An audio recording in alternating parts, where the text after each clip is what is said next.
warahmatullahi wabarakatuh.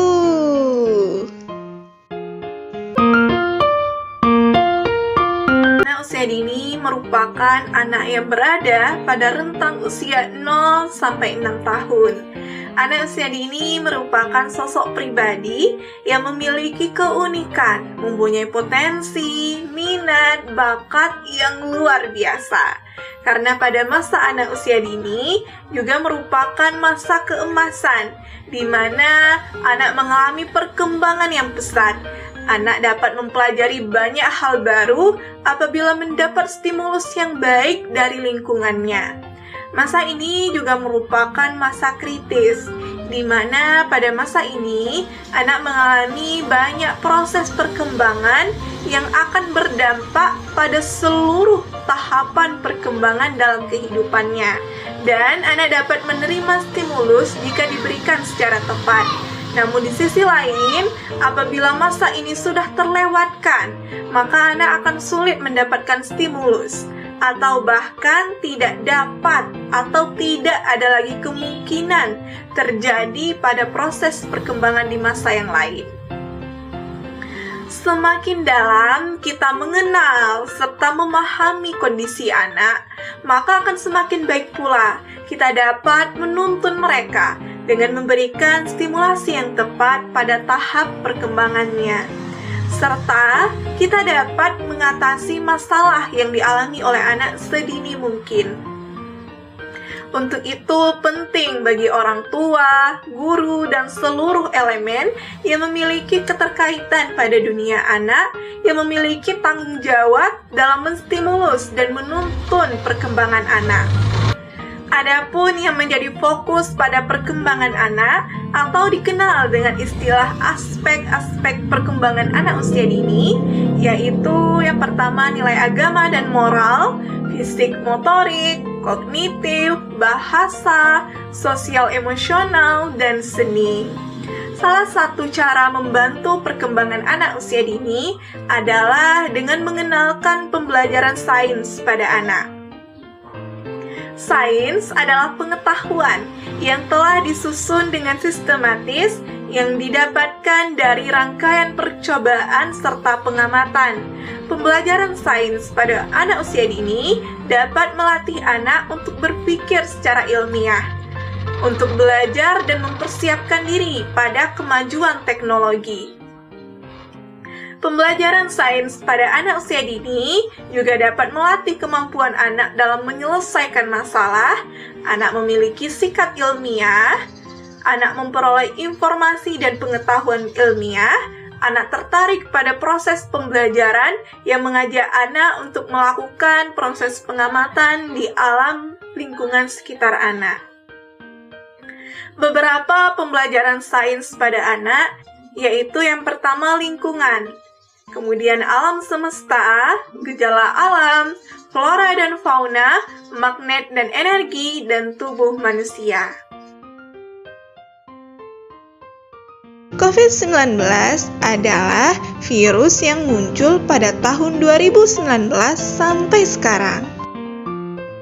COVID-19 ini dapat menyebabkan gangguan ringan pada sistem pernapasan, infeksi paru-paru yang berat, hingga kematian. Dari COVID-19, gejala umumnya adalah demam, batuk, kelelahan, dan hilang rasa juga bau. Ingat, pada saat ini kita sedang berada pada masa pandemi COVID-19, maka saya tertarik untuk membuat sebuah video pembelajaran yang menstimulasikan penyebaran COVID-19 dan juga cara mencegahnya. Ditambah dengan hasil pengamatan yang saya lakukan, saya melihat bahwa rata-rata anak-anak itu sudah tidak lagi menerapkan protokol kesehatan seperti memakai masker, mencuci tangan, dan menjaga jarak. Bahkan saat ditanya langsung kepada anak, apa itu COVID-19, bagaimana cara mencegahnya, cara penularannya, mengapa kita harus menggunakan masker, kenapa kita harus menjaga jarak, kenapa kita harus rajin mencuci tangan, itu anak belum mampu menjawabnya. Untuk itu, saya ingin mencari solusi untuk memperkenalkan COVID-19 kepada anak dengan melalui media pembelajaran congklak. Permainan congklak merupakan permainan tradisional Indonesia. Untuk itu, permainan congklak harus kita lestarikan. Dan untuk melestarikan permainan congklak ini, kita dapat memperkenalkan kepada anak sejak dini. Karena permainan congklak bukan hanya sekedar permainan yang menjadi hiburan bagi anak, tetapi juga dapat menjadi media untuk menstimulasi perkembangan anak. Congklak biasanya terbuat dari kayu ataupun plastik yang menyerupai perahu. Kemudian setiap ujungnya itu memiliki 2 buah lubang besar dan 7 pasang lubang yang saling berhadapan. Pada setiap lubang yang saling berhadapan tersebut, yaitu sebanyak 7 pasang, itu setiap lubangnya diisi dengan anak congklak atau biji congklak yang masing-masing berjumlah 7.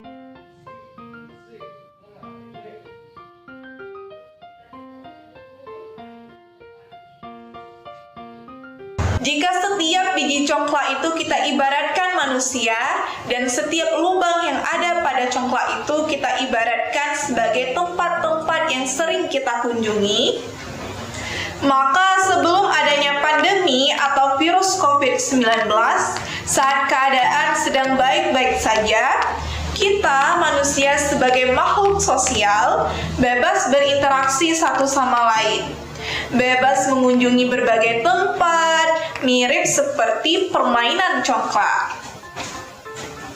Namun, setelah terjadinya pandemi, perilaku kita ini dapat menjadi media penularan COVID-19 yang luar biasa cepat. Saat ada seseorang yang terinfeksi virus COVID-19, kemudian masuk pada suatu lingkaran, maka kemungkinan besar dapat menyebabkan orang yang berada pada lingkaran tersebut tertular. Lalu, setiap orang yang terinfeksi akan kembali menularkan kepada yang lain dengan bertemu dengan lingkaran-lingkaran mereka yang lainnya. Jadi, kita jangan terkecoh. Apabila satu orang yang terinfeksi, maka hanya akan dia yang terinfeksi. Tapi, satu orang ini dapat menularkannya ke beberapa orang. Kemudian, beberapa orang ini dapat menularkannya ke puluhan orang, dan seterusnya. Entah berapa banyak orang yang dapat tertular atau terinfeksi, sehingga tidak kita sadari hingga puluhan ribu kasus terinfeksi tercatat setiap harinya di negara kita, Indonesia.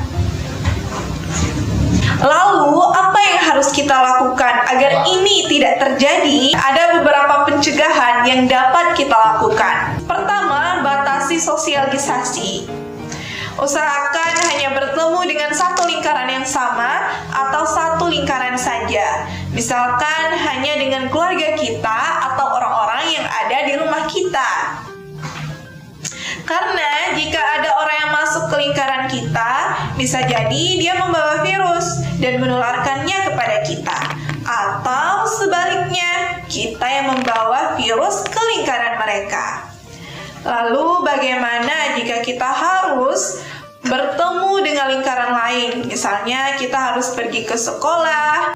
Maka kita dapat melakukan pencegahan dengan cara kedua, yaitu menggunakan masker.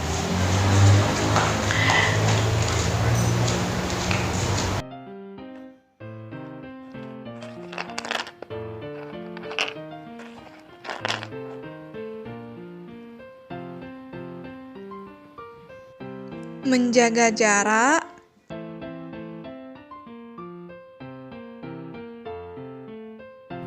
dan menjaga kebersihan.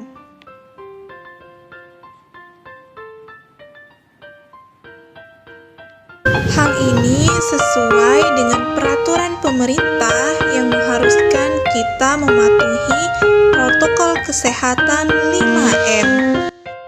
Ingat ya anak-anak, 5M.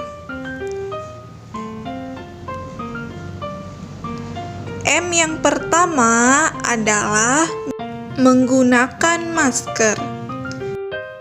Nah, masker adalah penghalang sederhana yang bisa membantu mencegah percikan pernapasan yang berisi virus dari orang lain masuk ke dalam tubuh kita.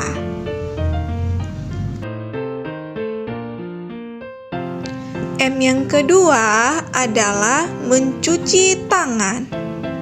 Cara mencuci tangan yang benar adalah pertama, basahi kedua tangan dengan menggunakan air mengalir.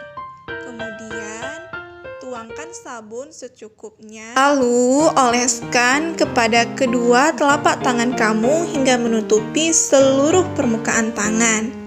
Gosok kedua telapak tangan dan punggung tangan secara bergantian lebih kurang selama 20 detik. Kemudian bilas dengan baik di bawah air bersih yang mengalir. Keringkan tangan dengan menggunakan handuk bersih atau di bawah hand dryer. Yang ketiga adalah dengan menjaga jarak. Yang keempat, dengan membatasi interaksi dengan orang lain.